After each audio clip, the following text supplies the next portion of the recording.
पहला है, आज हम लोग कर रहे हैं लेबर लॉ के 13 मार्क्स वाले वीवीआई 15 क्वेश्चन आंसर। ठीक है। सबसे पहला सवाल है आपका, discuss the role of employee provident fund under the code on social security. ठीक है। तो ये ईपीएफ क्या होता है, ठीक है, और ये क्या क्या रोल निभाता है सोशल सिक्योरिटी कोड के तहत, सवाल ये आपसे पूछा जा रहा है। ठीक है। तो ईपीएफ का आप सभी को पता होगा, अगर थोड़ा पढ़ा होगा तो ये एम्प्लॉय प्रोविडेंट फंड जो है एक तरीके से बचत खाता के तौर पे काम आता है। ठीक है। मतलब ये जो एम्प्लॉयज होते हैं, ठीक है, उनके फ्यूचर के लिए हम फंड जमा करके रखते हैं। ठीक है। यही है ईपीएफ, एम्प्लॉय प्रोविडेंट फंड। ये जो है ये जो फंड है वो जो रिटायर होते हैं अपने जॉब से, ठीक है, जो भी एम्प्लॉय, या तो वो अपने उम्र खत्म होने के बाद 80 साल, 85 साल, 60 साल, 65 साल, ठीक है, जब भी उनका रिटायरमेंट एज आता है वो रिटायर हो जाते हैं। ठीक है। या वो किसी कारण से नौकरी छोड़ देते हैं। ठीक है।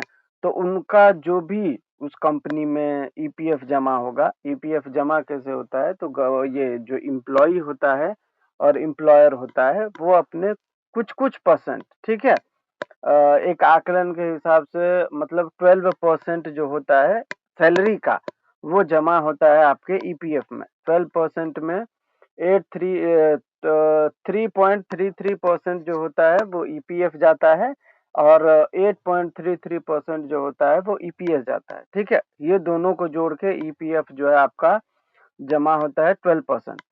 अब इसी में जब ये जमा होता है तो फिर आपको उसके ऊपर जो इंटरेस्ट होता है वो मिलता है। तो अब जितने साल तक आप काम करोगे आपका उतना इंटरेस्ट जमा हो जाता है। तो कुल मिला के आपको जितना जमा होता है उसका दुगुना मिलता है, ऐसा माना जाता है। ठीक है। तो जो भी सैलरी बेस्ड काम करते हैं एम्प्लॉय किसी भी कंपनी में, तो उनको एक तरीके से सुरक्षा प्रदान करने के लिए कि भाई फ्यूचर में इनको बाद में मतलब कोई प्रॉब्लम ना हो, पेंशन के तौर पर ही सही उनको कुछ पैसे मिलना चाहिए। ठीक है। तो ये कुल मिला के ईपीएफ के बारे में है। अब आपसे पूछ रहा है कि ईपीएफ के रोल क्या है। ठीक है। तो सबसे पहला रोल तो यही है कि ये रिटायरमेंट सेविंग का काम करता है। ठीक है। आप जब जॉब पे होते हो तो आपके पास जो भी पैसे होते हैं वो आते जाते हैं, आते जाते हैं। ठीक है। उसका कोई सेविंग नहीं होता है, आप चाह करके भी पैसा रखना चाहो तो वो रह नहीं पाता। ठीक है। तो एम्प्लॉय प्रोविडेंट फंड जो है एक तरीके से रिटायरमेंट सेविंग करता है। ठीक है। ईपीएफ आपके मतलब सैलरी में से आपके एम्प्लॉयर भी देते हैं, आपकी भी सैलरी में से कुछ कटता है। ठीक है। और फिर गवर्नमेंट भी कुछ उसमें इंटरेस्ट देता है। तो ये सब मिला के एक तरीके से ये रिटायरमेंट बेनिफिट है। ठीक है। जो मैंडेटरी तौर पर एम्प्लॉय के रिटायरमेंट के बाद उनको मिलता है। ठीक है। और वो जब चाहे वो विड्रॉ कर सकते हैं रिटायरमेंट के बाद। तो पहला जो है वो ईपीएफ का जो रोल है वो है रिटायरमेंट सेविंग का। ठीक है। दूसरा है मैंडेटरी कंट्रीब्यूशन है। ये एक तरीके से जो भी एम्प्लॉयर अपने यहाँ पे एम्प्लॉय को हायर करके रखता है, मैंडेटरी तौर पर वो जो है ईपीएफ उसका कटवाएगा। ठीक है। ये क्या है, ये सेंट्रल गवर्नमेंट का नोटिफिकेशन भी है। ठीक है। सोशल सिक्योरिटी कोड के तहत कि कोई भी एम्प्लॉय 10 से 12% जो है मतलब कंट्रीब्यूशन अपने एम्प्लॉय के फ्यूचर के लिए देगा। ठीक है। तो ये दूसरा आपका रोल हो गया कि ये मैंडेटरी कंट्रीब्यूशन भी करता है। तीसरा है, इसमें एम्प्लॉय का भी कंट्रीब्यूशन जाता है, ये हमेशा याद रखना। ये जो ईपीएफ है ये इसमें एम्प्लॉयर का भी जाता है कंट्रीब्यूशन और एम्प्लॉय का भी जाता है, ये भी याद रखिएगा, एम्प्लॉय का भी कंट्रीब्यूशन जाता है उसमें। दोनों जने का, एम्प्लॉयर और एम्प्लॉय दोनों अपने अपने कुछ कंट्रीब्यूशन करते हैं और वही लास्ट में इंटरेस्ट के साथ उनको मिलता है। ठीक है। ये एक तरीके से कंसोलिडेशन ऑफ बेनिफिट है। ठीक है। ये जो कोड है ये इंश्योर करता है कि जो भी बंदा जॉब कर रहा है उसको अगर रिटायरमेंट के बाद नहीं मिलता है तो उनके बीवी को मिले, बच्चे को मिले, मतलब एक तरीके से फैमिली पेंशन के तौर पर भी ईपीएफ को देखा जाता है। ठीक है। इंश्योरेंस के तौर पर भी लोग इसको देखते हैं। तो ये सारी चीजें हैं।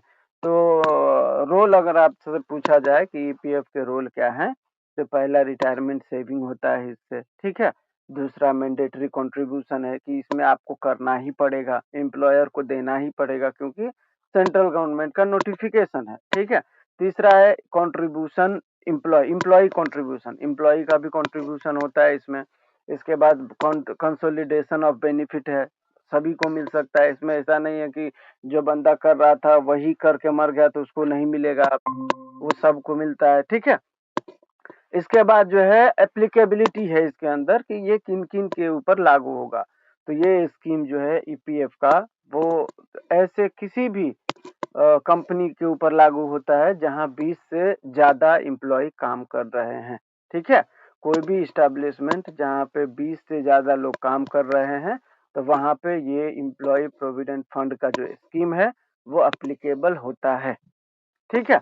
इसके बाद और क्या रोल है, इसके बाद ये है कि ये एम्प्लॉयर के लिए भी फ्लेक्सिबल है, ठीक है। ऐसा नहीं है कि एम्प्लॉयर को बहुत ज्यादा पैसा देना पड़ता है, नहीं, उसी के सैलरी में से एम्प्लॉयर अपने तरफ से काट के दे देता है और उसकी सैलरी में से जो उसके हक का है वो भी काट देता है, ठीक है।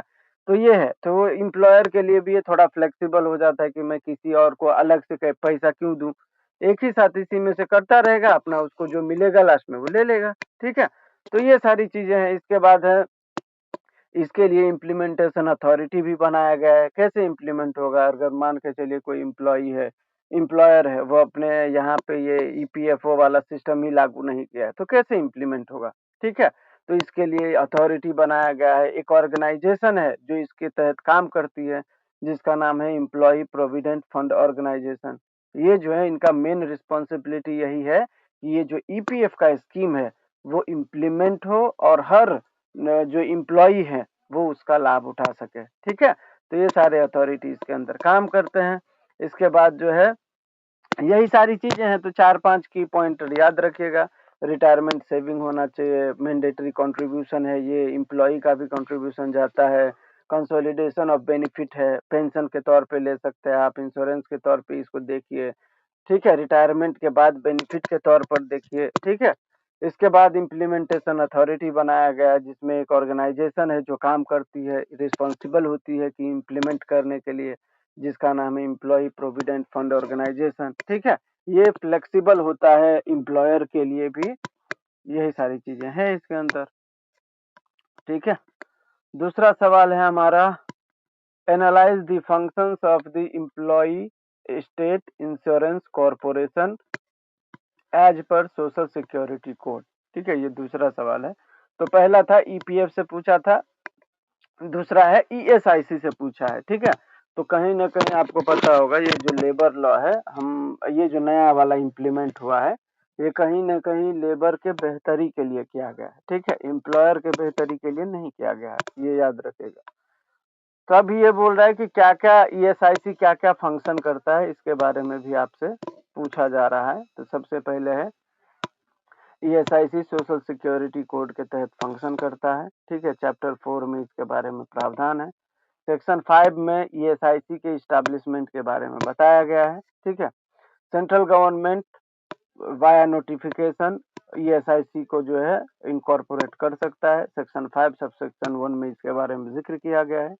ये एक तरीके का स्टेट्यूटरी और ऑटोनोमस बॉडी है, ठीक है, जो चैप्टर 4 के हिसाब से रेगुलेट होगा और उनके रिलेटेड प्रोविजन भी चैप्टर 4 में दिए गए हैं।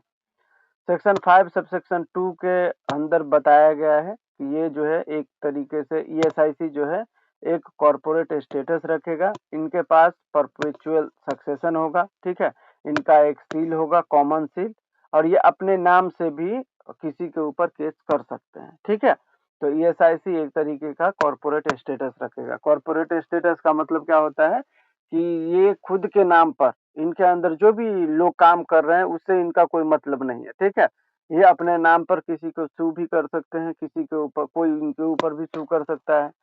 तो ये सारी चीजें हैं, ठीक है। अब ये जो है ईएसआईसी करता क्या है, इनके फंक्शन आपसे पूछ रहा है। तो ये administration of the ESIC fund, ESIC ये आपका एम्प्लॉय स्टेट इंश्योरेंस कॉर्पोरेशन का जो फंड आता है ना, उसको एडमिनिस्ट्रेशन करने के लिए, एडमिनिस्टर करने के लिए, ठीक है, ये काम करता है कौन, ईएसआईसी, ठीक है। देखिए फंडिंग एंड मैनेजमेंट, ईएसआईसी पहला जो काम करता है वो फंडिंग एंड मैनेजमेंट का काम करता है। सेक्शन 25 में इसके बारे में प्रावधान है।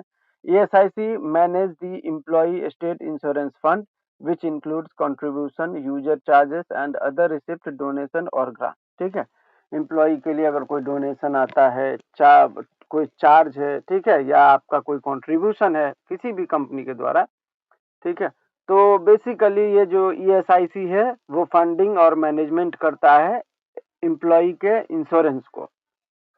ठीक है, इसके बाद दूसरा है एक्सपेंडिचर ऑफ द फंड।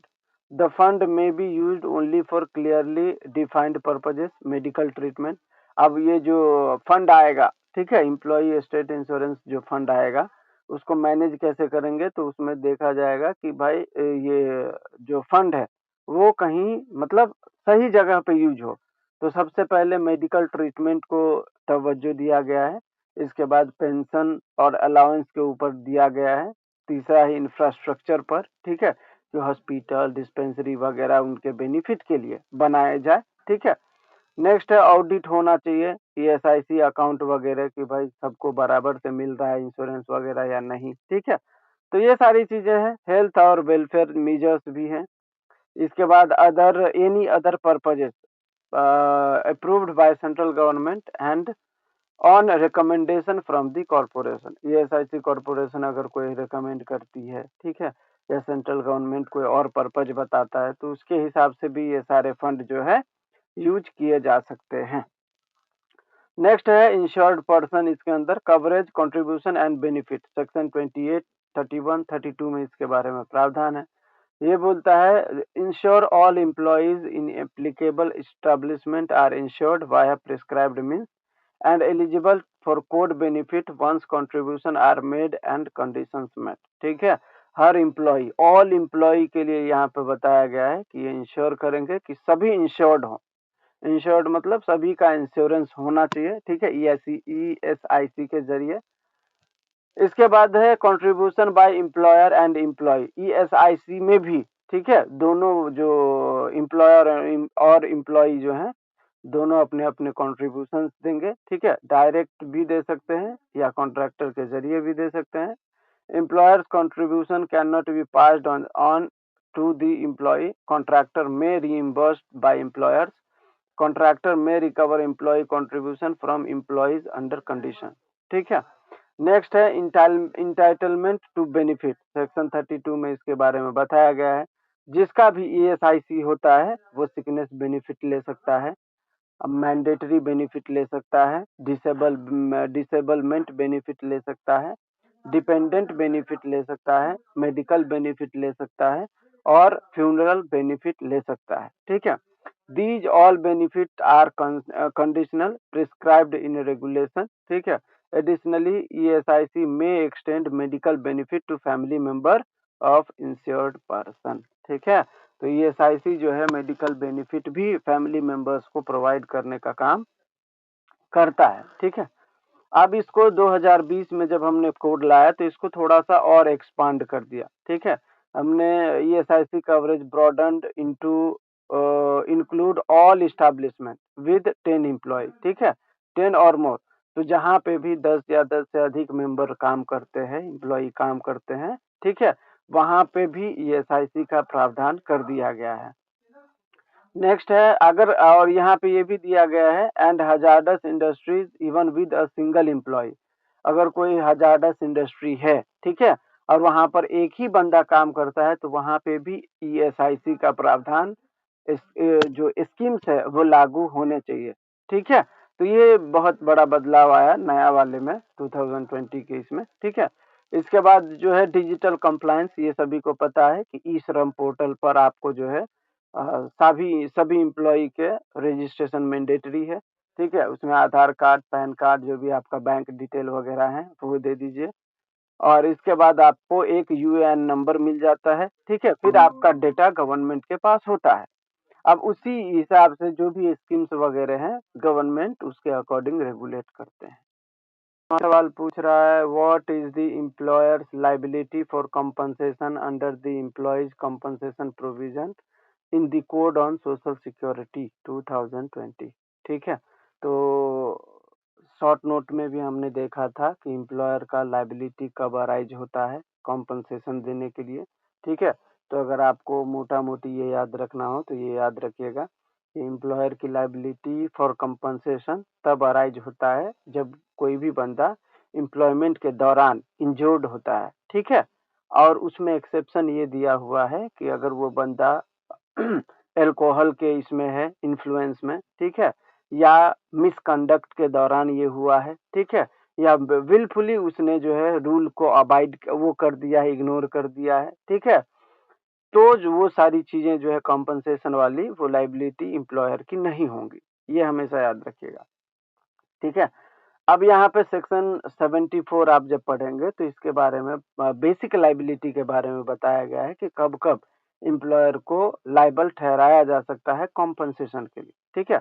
देखिए पहला है when an employee suffers personal injury due to an accident और occupational disease listed in the third schedule arising out of and in the course of employment, the employer is liable to pay compensation। ये हमेशा याद रखिएगा जब भी कोई employ personal injury से, accident से, ठीक है, या कोई एक ऑक्यूपेशनल डिजीज, मान के चलिए हजारदस वर्क कर रहे थे, मास्क नहीं लगाए, धूल मिट्टी नाक में गया, मुंह में गया, बीमार हो गए, तो ये ऑक्यूपेशनल डिजीज होगा, ठीक है? तो अगर कोई पर्सनल इंजरी होता है या किसी भी तरीके का एक्सीडेंट होता है या ऑक्यूपेशनल डिजीज होता है, ठीक है, जिसके बारे में थर्ड शेड्यूल में जिक्र किया गया है, ठीक है? तो अगर ये सारी चीजें होती हैं तो और ये सारी चीजें हमेशा याद रखना इन द कोर्स ऑफ एम्प्लॉयमेंट होनी चाहिए, ठीक है? तब जो है एम्प्लॉयर लायबल होगा कंपनसेशन देने के लिए। ये मेन एसेंशियल है, ठीक है? अब यहाँ पे मैंने अभी बताया था कि कुछ एक्सेप्शन भी दिया गया है कि कब-कब एम्प्लॉयर को आप लायबल नहीं ठहरा सकते। तो एक्सेप्शन है no liability if the injury does not result in disablement for more than 3 days or unless resulting in death or permanent total disablement is due to the employee being under influence of alcohol or drugs, willful disobedience to safety orders or rules, willful removal और disregard of safety guard। ठीक है, ये अभी ही मैंने बताया था आपको कि अगर कंपनी ने आपको दिया है कि भाई आप मास्क लगा के काम करें, ग्लव्स लगा के काम करें, ठीक है? अगर आप वो नहीं करते हैं और तब कोई हादसा होता है तो एम्प्लॉयर लायबल नहीं होगा। आप काम पर आए, आप शराब के नशे में आए, काम पर आना सादगी के साथ आना चाहिए था आप लेकिन शराब के नशे में आए हो और कुछ ऐसी घटना हो जाती है तो फिर एम्प्लॉयर जिम्मेदार नहीं होगा, ठीक है? अगर कोई ऐसी इस तरीके का नियम बनाया गया है कि भाई इस तरीके से आपको ये मशीनें चलानी है, ठीक है? आपने उसको डिसओबे कर दिया, सेफ्टी रूल्स को नहीं माना, ठीक है? तो ये भी किसी न किसी तरीके से जो है एम्प्लॉयर को सेफ कर देता है कि भाई उसकी अब लायबिलिटी नहीं रहेगी, ठीक है? नेक्स्ट है causation despite wrongdoing even if the employ was acting contrary to the law, employer orders और without instruction the incident is still deemed in the course of employment if it would have been so deemed absent the contravention the act was done for and in connection with the employer's trade or business। तीसरे point पे causation despite wrongdoing even if the employee was acting contrary to the law या employer's order or without instruction the incident is still deemed in the course of employment। ठीक है, ये बोल रहा है कि अगर जो क्या बोलते हैं आपका एम्प्लॉय कानून जो नियम था वहां पे करने के या कानून जो था उसके विपरीत भी काम करता है, ठीक है, या एम्प्लॉयर के ऑर्डर के हिसाब से भी नहीं काम करता, मतलब विदाउट इंस्ट्रक्शन ही काम करता है, ठीक है, और कोई इंसिडेंट होता है तो भी ये माना जाएगा कि वो एम्प्लॉयमेंट के दौरान ही किया गया है, ठीक है। इसके बाद है occupational disease and commute specified occupational disease in the third schedule is deemed as an injury if the employee has served for at least 6 continuous months and the disease is peculiar to the employment, accident during commuting, residence say workplace are covered if there's clear nexus between circumstances, time and place of the incident and the employment. ठीक है, ये बोल रहा है कि भाई आप कहीं से अपने घर से वर्क प्लेस पे आ रहे हैं, ठीक है, उसके दौरान अगर कोई ये हादसा हो जाता है तो वो भी कवर्ड होगा, ठीक है। नेक्स्ट बोल रहा है इसमें ऑक्यूपेशनल डिजीज के बारे में, जैसे ही अभी मैंने बताया आपको कि कोई मास्क वगैरह लगाना था या पीपीई किट लगा के करना था, आपने नहीं किया, ठीक है? उसके कारण आप बीमार हो गए, ठीक है? जिसका ज़िक्र 3rd शेड्यूल में किया गया है। नेक्स्ट था इसमें specified occupational disease in the 3rd schedule is deemed an injury if the employee has served for at least 6 continuous months and the disease is peculiar to the employment। ये बोल रहा है कि 3rd शेड्यूल में जो अपराध के बारे में बताया गया है, ठीक है? जैसे अभी मैंने बताया आपको कि कोई बंदा मास्क लगाना था, नहीं लगाया, या कोई पीपीई किट लगाना था, ग्लव्स लगाना था, नहीं लगाया, ठीक है? और कुछ ऐसे ऑक्यूपेशनल बीमारी होता है, ठीक है? तो उसको हम इंजरी ही मानेंगे, ठीक है? अगर उसने 6 महीने या 6 महीने से लगातार उस कंपनी में काम किया हो, ठीक है? और उस काम के दौरान उसको वो बीमारी लगा हो, ठीक है? ये बहुत इम्पोर्टेंट पॉइंट है कि अगर कोई बंदा किसी हज़ार्डस कंपनी में काम करता है और 6 महीने से कंटिन्यूअस वो कर रहा है, ठीक है? और उसको कोई बीमारी हो गई, उस काम के मतलब इफ़ेक्ट में, ठीक है? तो वो बीमारी हम इंजरी मानेंगे और उसके लिए उसको जो भी कॉम्पेंसेशन मिलेगा, वो उसको मिलेगा, ठीक है? नेक्स्ट है इसमें कॉन्ट्रैक्चुअल वर्कर के बारे में सेक्शन 85 में when an employer engage contract for work contractors for work the employer is still liable to pay compensation to the employees of the contractor just as if they were directly employed। ठीक है, अगर कोई employer है, ठीक है, वो अपने यहाँ पे कॉन्ट्रैक्टर के थ्रू एम्प्लॉई को जो है अपॉइंट किया है, ठीक है?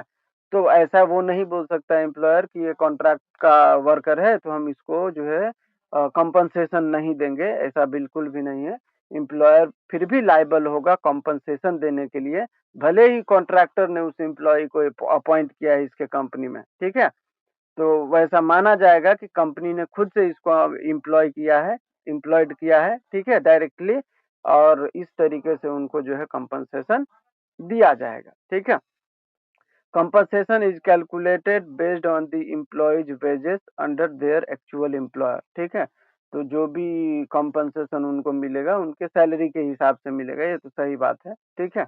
इसके बाद है failure to accept liability provisional payment if the employer dispute the extent of liability they must still make a provisional payment corresponding to the accepted portion either to the employee or deposited with the competent authority। This does not prejudice the employee's right to claim more। ठीक है, तो ये बोल रहा है कि अगर liability accept करने से मना करता है कोई एम्प्लॉयर, ठीक है, तो उनको प्रोविजनल पेमेंट करना पड़ेगा अथॉरिटी को या उसको डायरेक्टली जो भी एम्प्लॉई है उनको।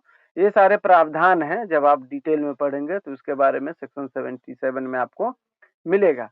नेक्स्ट है डिफॉल्ट इन पेमेंट। अगर कोई भी एम्प्लॉयर उसके अगर यहाँ पे कोई ऐसा हादसा होता है या बंदा इंजर्ड होता है, अगर वन मंथ में अगर वो एम्प्लॉई को कॉम्पनसेशन देने में फेल हो जाता है, ठीक है, तो फिर कॉम्पिटेंट अथॉरिटी उनको ऑर्डर दे सकता है कि भाई आप उनको जो है जो भी कॉम्पनसेशन है दे दीजिए, ठीक है? अगर डिले जो है अनजस्टिफाइड होगा तो कोर्ट जो है जो भी अथॉरिटी होगा उनके ऊपर 50% तक का जो है डैमेजेस ऊपर से लगा सकता है, ठीक है? और एम्प्लॉयर को भी सुनने का मौका दिया जाएगा, ये भी है इसके अंदर। नेक्स्ट है आपका मेथड ऑफ कैलकुलेशन, कैसे हम कॉम्पनसेशन कैलकुलेट करेंगे। तो employee continuously work for 12 month preceding the accident, average of total wages over last 12 month divided by 12। ठीक है, case b employed less than 1 month, average use average monthly income of similarly employed worker in the same locality.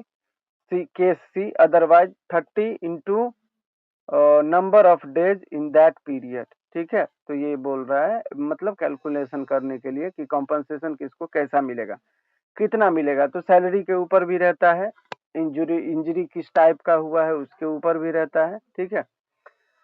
Next है 76 में death और permanent disablement. अगर कोई बंदा ऐसा disable होता है कि वो डेथ हो जाता है, ठीक है, या उसका क्या बोलते हैं परमानेंट डिसेबल हो जाता है कि अब वो काम ही नहीं करेगा, तो डेथ के सूरत में कंपनसेशन मिलेगा equal 50% of monthly wages into relevant factor और नोटिफाइड मिनिमम अमाउंट। ठीक है, ये बोल रहा है जितना उसका 50 जितना उनका मंथली इनकम था ना, ठीक है, उसका 50% वेजेस मिलेगा उसको डेथ के इसमें कॉम्पनसेशन के तौर पर, और रेलेवेंट फैक्टर भी रहेगा उसमें, उसके आधार पे भी मिलेगा, या गवर्नमेंट ने जो भी अमाउंट डिसाइड किया होगा वो मिलेगा। ठीक है, परमानेंट डिसेबलमेंट के तौर पर जब कोई बंदा परमानेंट डिसेबल होगा, मरा नहीं है, डिसेबल हो गया परमानेंट, वो उठ बैठ भी नहीं सकता, ठीक है, तो ऐसे केस में 60% ऑफ मंथली वेजेस उसको मिलता है,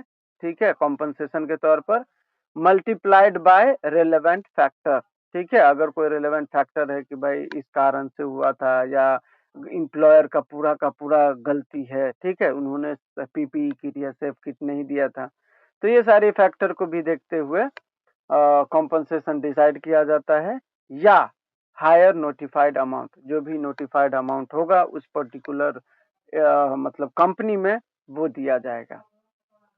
ठीक है, नेक्स्ट है आपका fourth, explain the concept of employee, employer, dependent, disablement and it's kind. ठीक है, तो ये बोल रहा है एम्प्लॉई को डिफाइन कीजिए, एम्प्लॉयर को डिफाइन कीजिए, डिपेंडेंट कौन होता है उसको डिफाइन कीजिए, और डिसेबलमेंट को डिफाइन कीजिए, और कितने टाइप के डिसेबलमेंट होते हैं ये भी आपसे पूछा जा रहा है।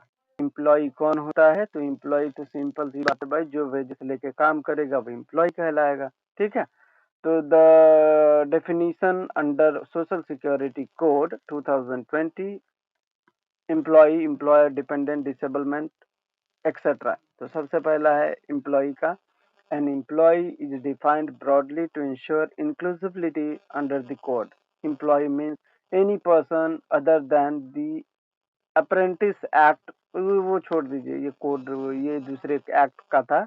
ठीक है, अपने को सिंपल याद रखना है, employee means any person employed on wages by an establishment. ठीक है, either directly or through a contractor to do any work, कोई भी काम हो, स्किल्ड वर्क हो, सेमी स्किल्ड वर्क हो, अनस्किल्ड वर्क हो, ऑपरेशनल वर्क हो, मैनेजरियल वर्क हो, सुपरवाइजरी वर्क हो, टेक्निकल वर्क हो, क्लेरिकल वर्क हो, कोई भी काम हो। ठीक है, तो कुल मिला के कहने का मतलब यह है कि एम्प्लॉय का मतलब वह बंदा, ठीक है, जो वेजेस के लिए, ठीक है, दिहाड़ी के लिए या वेतन बोल लीजिए, वेतन के लिए किसी कंपनी में इस्टेब्लिशमेंट का मतलब कोई कंपनी, ठीक है, कोई कंपनी में काम करता है, चाहे वो डायरेक्टली काम कर रहा हो या कॉन्ट्रैक्टर के थ्रू उसमें लगा हो। ठीक है, कोई भी काम कर रहा हो, स्किल्ड काम कर रहा हो, अनस्किल्ड काम कर रहा हो, सुपरवाइजरी काम कर रहा हो, फर्क नहीं पड़ता, एम्प्लॉय कहलाएगा। Simple. This includes when the terms of employment are express or implied, also covers person declared by the appropriate government to the employees. However, it includes members of the armed forces of the union. ठीक है, union government में जो armed forces में है उसको employ हम नहीं बोलेंगे। ठीक है, बाकी हर इस्टेब्लिशमेंट के अंदर जो बंदा वेजेस के लिए काम करता है, चाहे वो स्किल्ड वर्कर हो चाहे अनस्किल्ड हो, फर्क नहीं पड़ता है, वो एम्प्लॉय कहलाएगा। नेक्स्ट है आपका एम्प्लॉयर कौन होता है, तो एम्प्लॉयर का मतलब मालिक। ठीक है, जो अपने इस्टेब्लिशमेंट में दूसरे को वेजेस दे करके, ठीक है, अपने यहाँ अपॉइंट करता है वो एम्प्लॉयर कहलाता है। सिंपल है। ठीक है, the employer is also defined in a wide but structured way. Employer means any person who employs one or more employee in an establishment. ठीक है, directly or through others.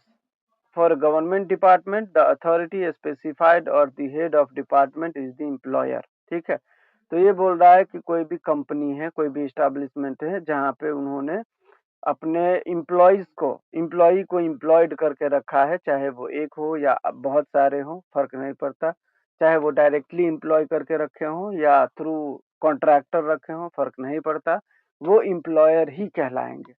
ठीक है, in a factory the occupier the person with ultimate control, जो अगर मान के चलते हैं कोई फैक्ट्री है, ठीक है, तो उसको जो फैक्ट्री को जो ऑक्यूपाई करके रखा है, ठीक है, जो चला रहा है, हम उसको एम्प्लॉयर बोलेंगे, ठीक है। इन अ माइन, अगर कोई माइन का काम चल रहा है तो ओनर को हम एम्प्लॉयर बोलेंगे, एजेंट को हम एम्प्लॉयर बोल सकते हैं, मैनेजर को हम एम्प्लॉयर बोल सकते हैं, ठीक है।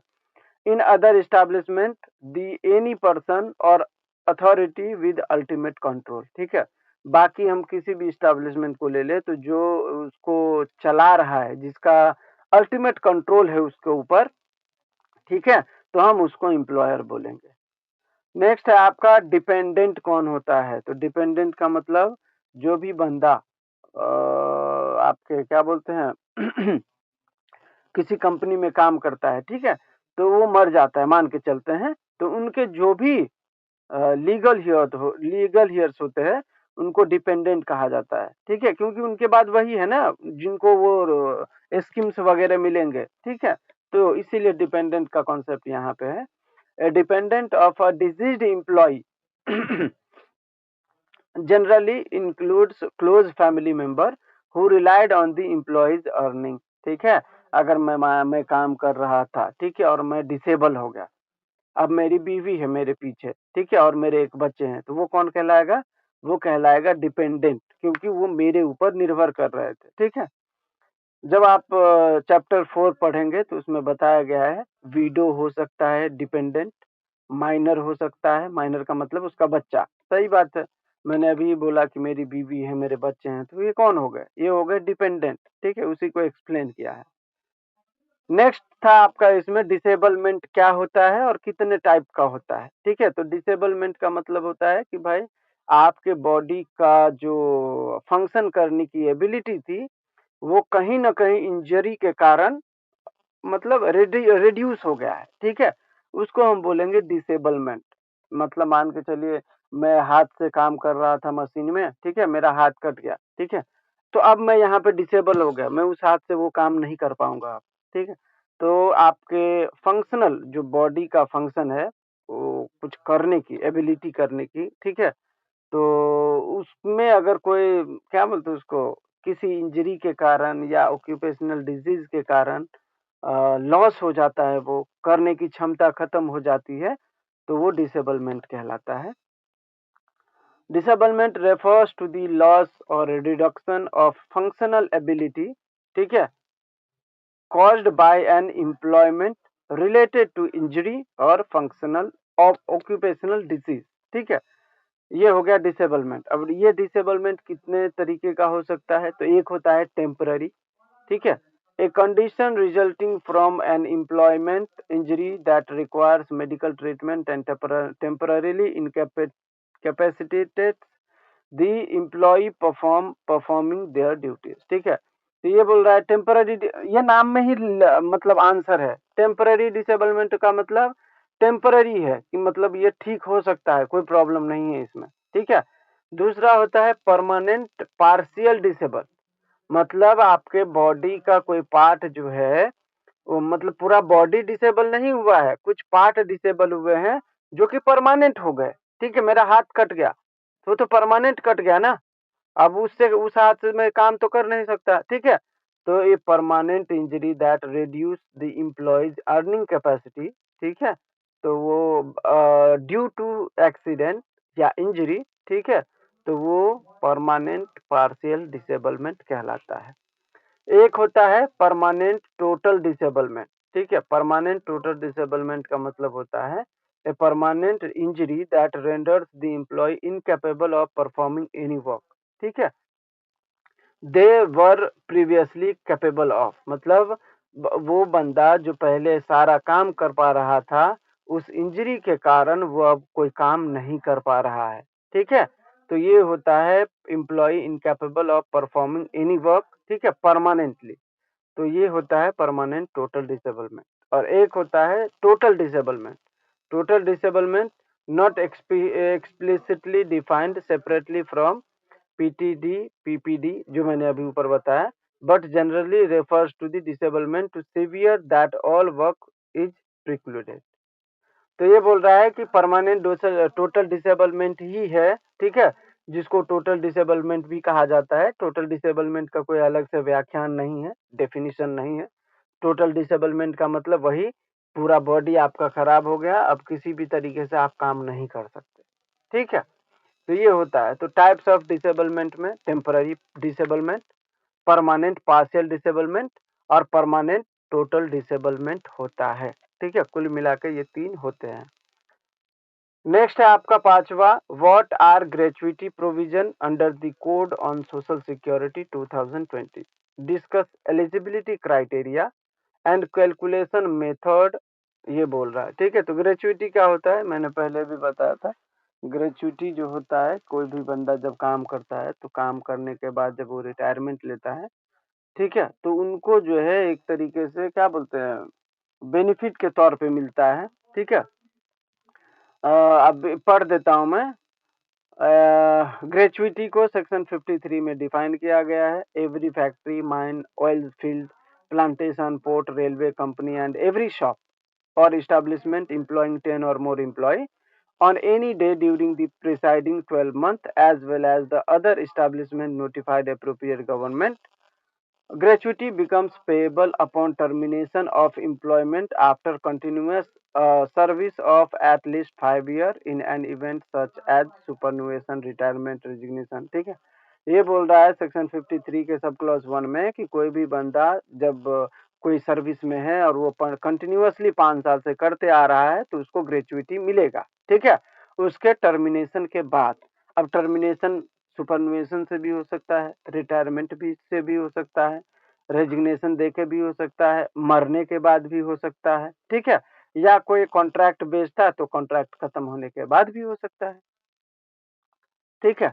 इसके लिए ग्रेचुइटी के लिए कुछ स्पेशल कैटेगरी भी बनाया गया है। अगर कोई जर्नलिस्ट है तो उनके लिए 3 साल कंटिन्यूअस सर्विस होने चाहिए 5 साल के जगह पे, ठीक है। अगर कोई फिक्स टर्म एम्प्लॉई है तो उनके लिए भी 5 साल की ज़रूरत नहीं है। जैसे ही उनका एलिजिबिलिटी क्राइटेरिया प्रो रेटा बेसिस उनका एक होता है, अगर वो फुलफिल हो जाता है तो उनको 5 साल करने से पहले भी मिल सकता है, ठीक है। इसके बाद सेक्शन 54 में बताया है कंटिन्यूअस सर्विस के बारे में। अभी मैंने बताया था ना कि 5 साल करना पड़ता है कंटिन्यूअस सर्विस, तब आपको ग्रेचुइटी मिलेगा। तो 5 साल कंटिन्यूअस सर्विस में क्या क्या आ सकता है, तो इंक्लूड पीरियड ऑफ अनइंटरप्टेड और interrupted service including leave, sickness, मतलब इसमें आपने सब कुछ ले रखा हो। ये जरूरी नहीं है कि 5 साल वर्किंग है तो पूरा वर्किंग ही हो, आपने सारे छुट्टी वगैरह सब ले लिए हो, उसमें कोई प्रॉब्लम नहीं है, ठीक है। इसके बाद है आपका calculation of gratuity under section 53 sub section 2 and supplemented by news sources. ये तो चैट जीपीटी से लिया है इसीलिए ऐसा है, ठीक है। स्टैंडर्ड रेट है for every completed of service और part thereof exceeding 6 month. Gratuity is calculated 15 days wages, ये मैंने शुरू में भी बताया था। तो ग्रेचुइटी का रूल मैंने बता दिया। बेसिक सैलरी जो आपका है लास्ट महीने का जो था, ठीक है, उसमें डीए सीए सब रहेगा। उसको अपन मल्टीप्लाई करेंगे किससे, 15 दिन से, ठीक है, क्योंकि महीने के मतलब हाफ मंथ का ही आपको ग्रेचुइटी मिलता है। तो 15 से हमने मल्टीप्लाई कर दिया। इसके बाद आप उसको मल्टीप्लाई करेंगे ईयर ऑफ वर्किंग, कितने साल से वो काम कर रहा है, 5 साल, 10 साल, 20 साल, उससे, ठीक है। फिर इसको डिवाइड करेंगे 26 से, क्योंकि आप महीने में 26 डे ही वर्क करते हैं, इसलिए 26 डे से हम उसको डिवाइड करते हैं, ठीक है। तो जो भी आएगा आपका वो ग्रेचुइटी कहलाएगा।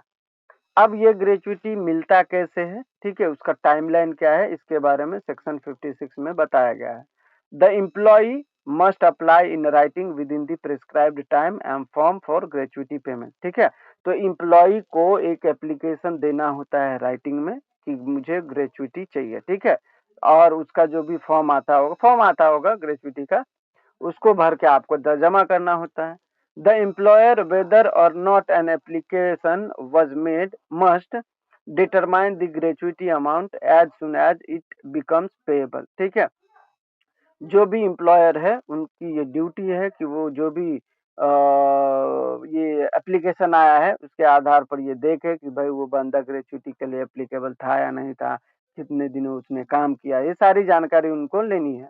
Notify both the employee and the nominee and competent authority in writing disburse the gratuity amount with in 30 days of become payable, ठीक है।